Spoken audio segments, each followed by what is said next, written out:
NEET paper leak का खेल उजागर हुआ तो लाखों छात्र सड़कों पर आ गए। जंतर मंतर से लेकर देश के हर कोने में युवाओं का खून खौल रहा है। लेकिन इस पूरे गदर में एक नया मोड़ आ चुका है। बॉलीवुड के सितारे भी अब इस आग में कूद पड़े हैं।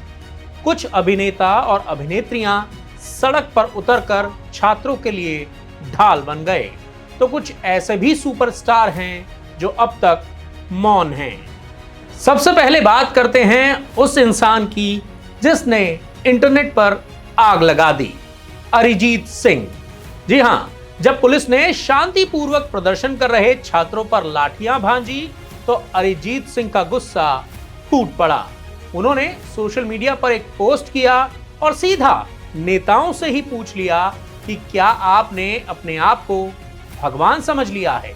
अरिजीत सिंह का ये पोस्ट देखिए।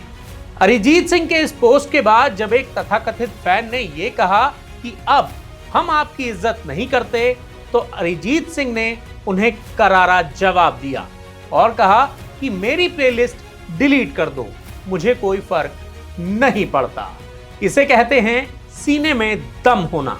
अरिजीत ने साबित कर दिया कि वो एक ऐसे कलाकार हैं जो सीना तान कर खड़े हो जाते हैं। उधर भाईजान यानी सलमान खान ने भी इस मुद्दे पर अपनी चुप्पी तोड़ी और सीधा सवाल दाग दिया। जब देश का युवा दिन रात करके पढ़ाई करता है तो उसके भविष्य से खिलवाड़ आखिर क्यों हो रहा है। दूसरी तरफ नोरा फतेही ने भी पोस्ट कर कहा कि प्रदर्शनकारियों के साहस की तारीफ होनी चाहिए। किसी भी बच्चे की जिंदगी किसी परीक्षा के नतीजे या सिस्टम से ज्यादा कीमती होती है।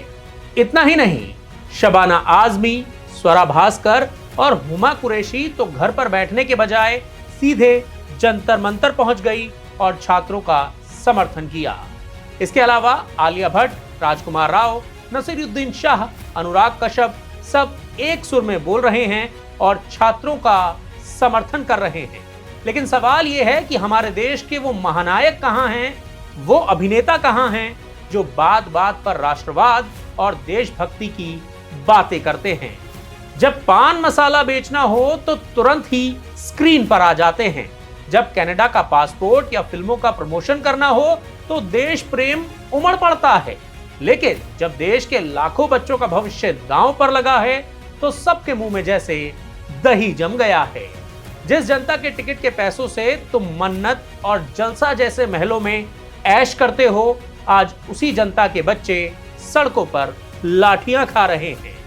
इन मौन साध कर बैठे सुपरस्टारों के लिए राष्ट्र कवि रामधारी सिंह दिनकर जी की ऐतिहासिक पंक्तियां याद आती हैं।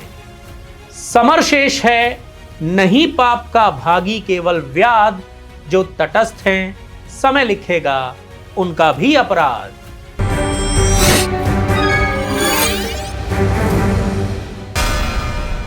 बिहार विधानसभा में मचा बवाल। सदन में गूंज रहा बस एक ही सवाल, आखिर कहां हैं लालू के लाल। बिहार की राजनीति में तापमान अचानक बढ़ गया है। एक तरफ बांकीपुर विधानसभा उपचुनाव की सरगर्मी चरम पर है तो दूसरी तरफ बिहार विधानसभा का मॉनसून सत्र चल रहा है। लेकिन इन सब के बीच सबसे बड़ा सवाल यह है कि लालू के लाल यानी तेजस्वी यादव आखिर कहां गायब हैं। हाल ही में तेजस्वी यादव 10 दिनों के यूरोप दौरे पर गए थे। यूरोप की ठंडी ठंडी हवाओं का मजा लेकर वहां से छुट्टियां मनाकर लौट भी आए हैं।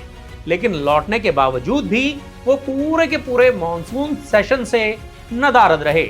ऐसे में बिहार में सत्ता पक्ष के लोग ये सवाल उठा रहे हैं कि आखिर हमारे नेता प्रतिपक्ष है कहां। गजब का दोहरा रवैया है। जनता के टैक्स के पैसे से नेता प्रतिपक्ष को आलीशान बंगला चाहिए, चमचमाती सरकारी गाड़ियां चाहिए, आगे पीछे सुरक्षा कर्मियों का लश्कर भी चाहिए और तो और काफिला भी चाहिए। लेकिन जब सदन में उतरकर जनता के मुद्दों पर बात करने की बारी आई तो लालू के लाल मिस्टर इंडिया बनकर गायब हो जाते हैं। इसी बात को लेकर इस बार बिहार विधानसभा के अंदर भी जबरदस्त बवाल कटा है। बिहार के कृषि मंत्री विजय कुमार सिन्हा ने सदन के पटल से सीधा और तीखा सवाल दाग दिया है कि आखिर तेजस्वी यादव कहां हैं। सदन जानना चाहता है कि नेता प्रतिपक्ष कहां है। बतावें कि नेता प्रतिपक्ष। कल अंतिम दिन है महोदय। शासन और लोकतंत्र की खूबसूरती नेता प्रतिपक्ष से होता है। आपको बताना चाहिए। बीमार हैं, अस्वस्थ हैं, पारिवारिक मामले से बाहर हैं, ये जिम्मेवारी है। सदन जानना चाहता नेता प्रतिपक्ष के बारे में। ये चौथा दिन है, बताना चाहिए आपको। देखा आपने, सदन के अंदर कृषि मंत्री विजय सिन्हा पूछ रहे हैं कि आखिर तेजस्वी सुरक्षित तो हैं, क्या वो किसी अस्पताल में हैं या फिर वो विदेश में हैं, वो कहां हैं, इसकी जानकारी सदन को होनी चाहिए। अब इस पर आरजेडी के माननीय विधायकों के पास कोई ठोस जवाब नहीं था, तो उन्होंने जो मन में आया वो कह दिया। अब जरा आरजेडी विधायक कुमार सर्वजीत का ये जवाब सुनिए।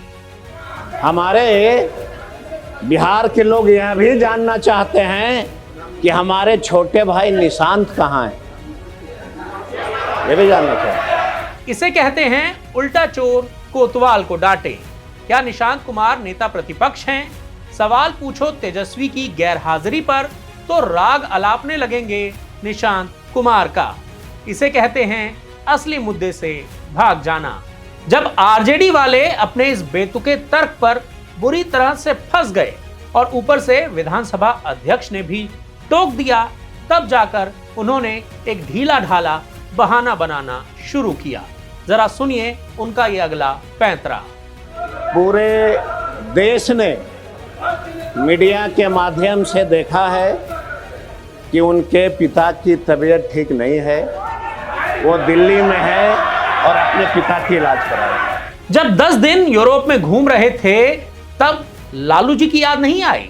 पार्टी का स्थापना दिवस तक प्रीपोन करके 1 तारीख को ही निपटा दिया, क्योंकि 5 तारीख को साहब को विदेश की फ्लाइट पकड़नी थी। मतलब अपना काम बनता, भाड़ में जाए जनता। मॉनसून सत्र खत्म होने को है, लेकिन तेजस्वी जी ईद का चांद बने हुए हैं। बांकीपुर चुनाव में बीजेपी और जनसुराज अपनी पूरी ताकत झोंक रहे हैं और आरजेडी के युवराज पहले ही मैदान छोड़कर भाग खड़े हुए हैं। तो ऐसे में तेजस्वी के लापता होने पर बिहार में बवाल मचा हुआ है। लेकिन सवाल यह है कि क्या ऐसी गैर जिम्मेदाराना राजनीति से बिहार का विकास हो पाएगा? सवाल बड़ा है और कड़ा है।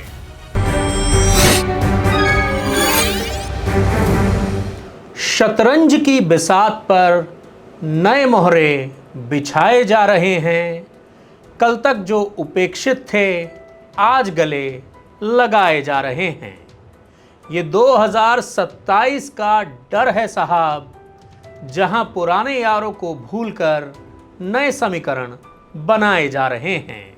उत्तर प्रदेश की उस सियासी बिसात की बात करते हैं जहां अखिलेश यादव ने 2027 के लिए ताश के पत्ते फेंटना शुरू कर दिया है। यानी कि अगले साल होने वाले चुनावों के लिए अखिलेश यादव ने अब कमर कस ली है। जिस समाजवादी पार्टी की बुनियाद बरसों से ही मुस्लिम यादव समीकरण के इर्द गिर्द घूमती आई है, अब अखिलेश जी उसी मुस्लिम यादव समीकरण को धीरे धीरे पीछे धकेलते हुए नजर आ रहे हैं। अब वो नया दांव खेलने की जुगत में हैं। खबर तो ये है कि 46 सीटों पर उम्मीदवार लगभग तय हो चुके हैं और असली धमाका तो अभी बाकी है, क्योंकि अखिलेश जी ने यह मान लिया है कि 20 से 25 सामान्य सीटों पर दलित चेहरों को उतारना ही उतारना है। जब चुनाव सिर पर आया तब जाकर पीडीए का नया चेहरा याद आया। बरसों तक जिन दलित भाइयों को किनारे रखा, आज उन्हीं को सामान्य सीटों पर लड़ाने का मास्टर कार्ड निकाला जा रहा है। क्या ये दलित प्रेम दिल से है या सिर्फ गले पड़ा ढोल बजाना अब मजबूरी बन गई है? इतना ही नहीं, इस बार अखिलेश यादव ने एकदम कड़क अंदाज में सभी को यह कह दिया है कि सिफारिशों की नो एंट्री रहेगी। नो चाचा, नो भतीजा। जो बूथ पर पसीना बहाएगा और सर्वे में पास हो जाएगा, टिकट उसी को मिलेगा। मतलब साफ है, 2022 के चुनावों में जिन 27 सीटों पर सिर्फ कुछ वोटों के अंतर से बाजी हाथ से निकल गई थी, वहां अखिलेश जी अब कोई भी जोखिम नहीं लेना चाहते हैं। तभी तो कहते हैं, दूध का जला छाछ को भी फूंक फूंक कर पीता है। अब बात करते हैं समाजवादी पार्टी और कांग्रेस के उस गठबंधन की, जिसकी अनमोल मोहब्बत चुनाव आते ही और ज्यादा बढ़ने लगती है। अंदर की खबर यह है कि राहुल गांधी की कांग्रेस यूपी में सीधे 200 सीटों की फरमाइश लेकर पहुंच गई है। जी हां, चौंकिए मत, पूरी की पूरी 200 सीटें। वहीं दूसरी तरफ अखिलेश यादव 60 से ज्यादा एक भी देने के मूड में नहीं हैं। यूपी में कांग्रेस की राजनीतिक जमीन का क्या हाल है, ये किसी से भी नहीं छिपा है। लेकिन टिकट ऐसे मांग रहे हैं जैसे 2027 का मुख्यमंत्री पद रायबरेली के दफ्तर में ही तैयार बैठा हो। अब जरा पूरा का पूरा गणित समझिए।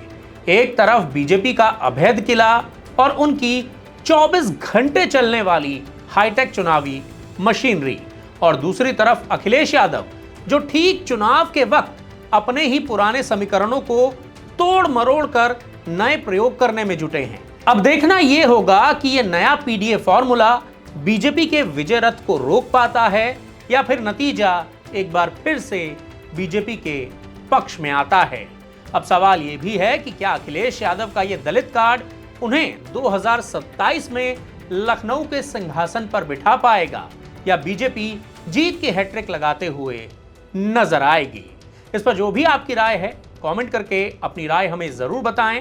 इसके अलावा इस वीडियो को लाइक करना और शेयर करने के अलावा हमारे YouTube चैनल द फेडरल देश को सब्सक्राइब करना बिल्कुल मत भूलिएगा।